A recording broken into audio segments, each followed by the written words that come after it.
Okay, YouTubers, this is what we're looking at. This is the gang thing here. I forgot that I had actually, oh, sorry, a little bit too much noise there.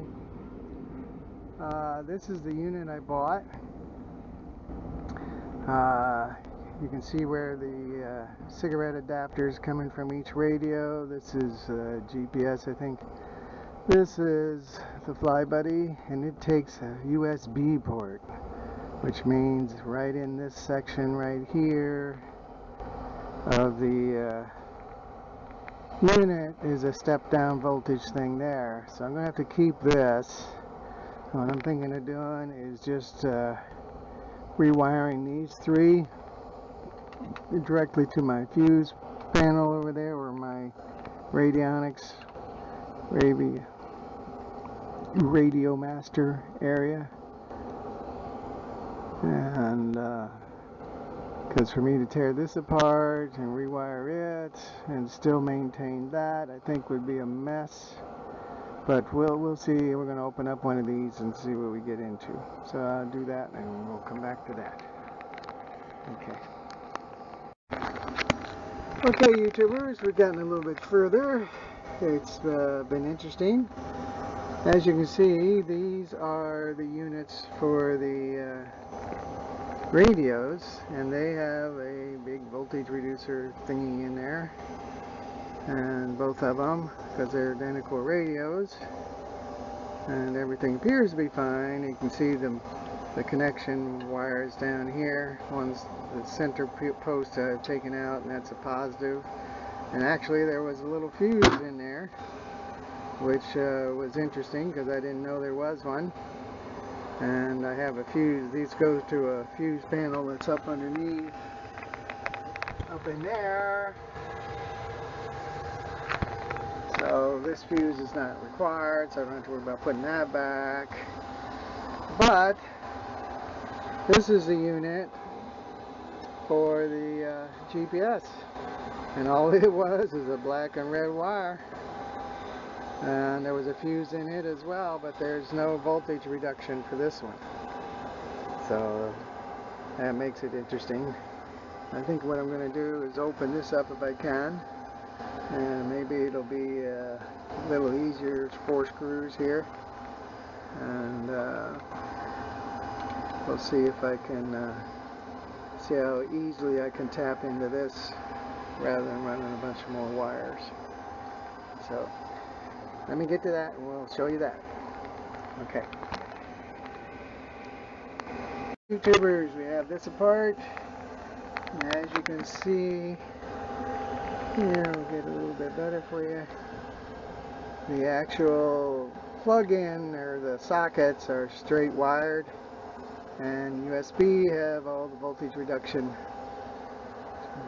circuitry with it. So I think I'm just going to tap into this with the positive and negative wires out of these. I can drill a little hole, take those metal buckets and stuff out of there, and actually probably just crimp onto those two wires, one right there and one down in the center there, and that will get us the 12 volt we need, and I can slap it all back together. So and over on these, I'm going to have to do some soldering. It looks like I might be able to join onto that after I desolder it, but this one definitely going to need a piece put on it. So there you have it. Okay, that's the plan. We'll check with you a little bit further on. Okay, YouTubers, as you can see here, we've soldered our wires onto our fittings here, and we're ready to go. We're going to take them into this box. I think I'm going to drill a hole with my knife or something in the upper case there, and bring them in, and we're just going to use a crimp fitting, put all these three together and crimp them to the one in there, and we should be good to go. Put the cases back on these. I might trim the cases off a little bit. We'll see. And this one doesn't need to have a case, but we have to put the heat shrink on here. I'm going to do that in just a second. I just wanted you to see the soldering of the wires. So, okay, here we go.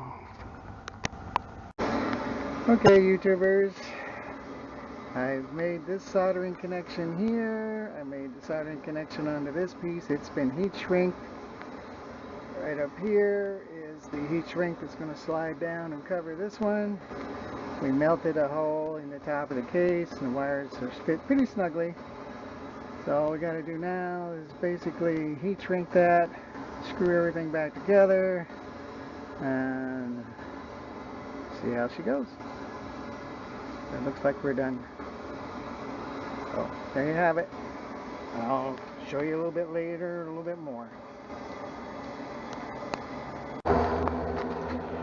Okay, YouTubers, everything's back together. I've put some wire ties, cable ties around everything, and I'm going to remount this back up underneath the panel here. These should be, I'll wire tie them up to hold their weight, and we should be good to go.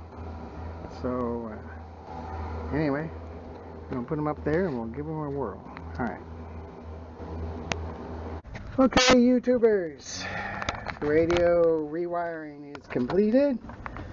The box is back up into the ceiling there. I think you can see it right up in there.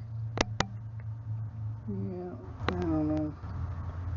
I can't tell where the camera's pointing for sure. But everything's suspended, all up in there like it's supposed to be.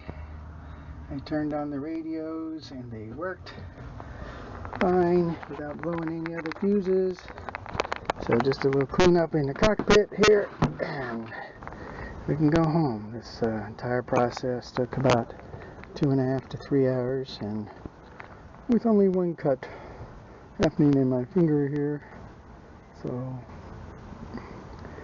not too bad for me.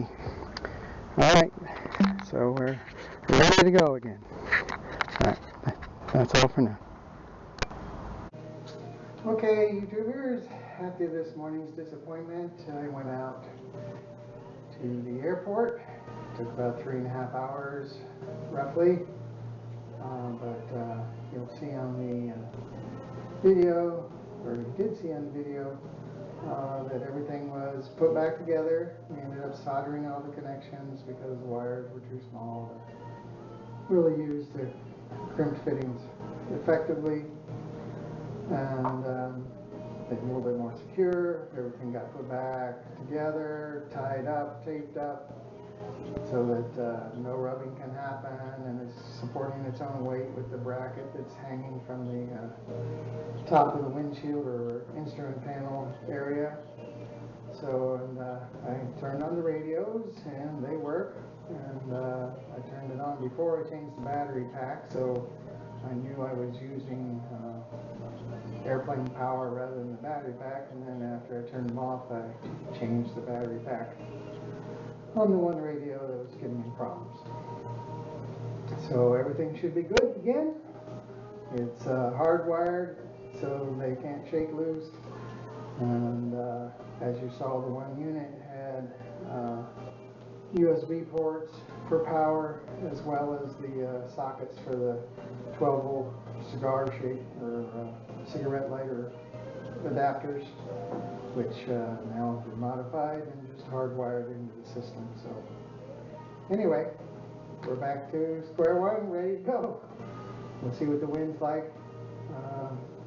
It's already picked up a little bit this afternoon coming out of the north, which is a crosswind on the runway, but we'll see how it is tomorrow, because I'm pretty tired and was sweating out there for 3 hours and sweating this morning, so hot day for me. But everything's fixed, and we should be good to go again. Take care.